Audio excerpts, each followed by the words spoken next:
A mead hall should smell of wood smoke and spilled ale, not silence. But silence is what the Danes learned to dread. That gap between the last song and the first scream is where the poem does its real work.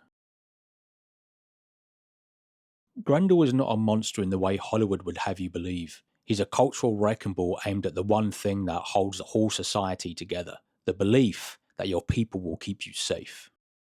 The mead hall is the political and ethical system of a warrior culture made visible. Lord and retainers, gift giving, oaths kept in public. The hall is where loyalty stops being a word and starts being something you can touch.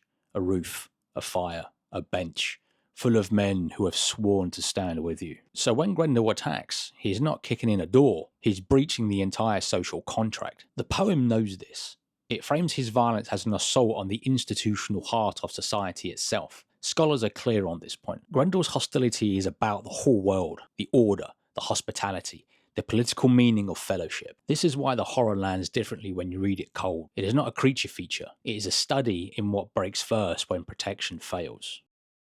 Grendel doesn't just kill and leave, he returns night after night. The Danes try shifting their sleeping arrangements, but it doesn't matter. The hall stays threatened. The people's sense of security erodes. Confidence, that invisible mortar of communal life, crumbles. The poem gives you clues if you look. Grendel lives in the moorfens, a distance from human rhythms. His violence arises from outside. The outsideness is the point. It makes every attack feel like an intrusion into the space that should be safe. The gap between should and is becomes the wound the poem keeps pressing. This is the kind of broken order dynamic scholarship returns to. Grendel's nocturnal violence functions as a symbolic disruption of cultural identity. He doesn't just cause scenes, he changes what the audience understands about order, duty, and collective survival.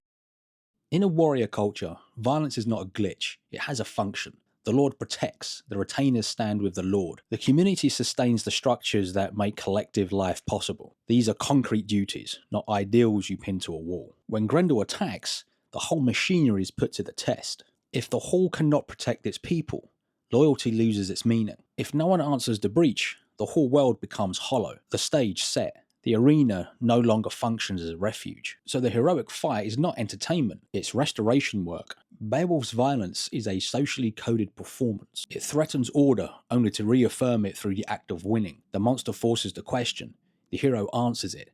That is the engine. Here is what most readings miss. The poem wants you afraid. The terror is not incidental, it is instructional. The poet keeps returning to the hall's destruction.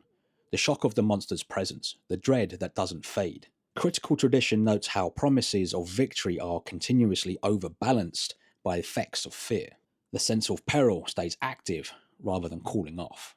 Structurally, the monster attack in the hall scene is a type scene, a narrative engine the poem uses again and again. The repetition is the argument.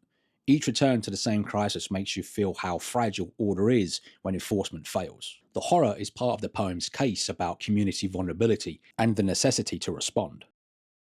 Anger in Beowulf operates in multiple registers, as vice, as hostility, and as wrath within the wider divine moral order. Lexical work shows how anger is not only an emotion, but a moral signalling system within the poem's world.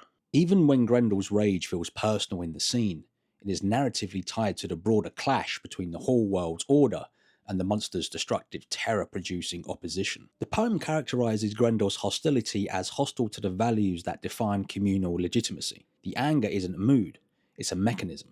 So let's not make me angry. Scroll down a little and hit that like and subscribe button.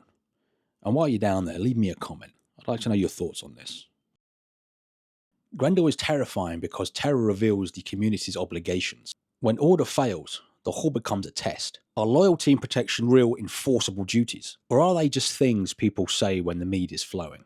The poet uses Grendel's rage to make that test unavoidable, and the repeated breach shows the cost of breakdown. Beowulf's fight shows how duty answers when defenses prove insufficient. The monster is a cultural force whose anger trains the audience in what community responsibility looks like when it is broken. The monster is not the point, the collapse is. Heorot survives because someone finally answers the terror with duty. That is what the poet wanted you to see.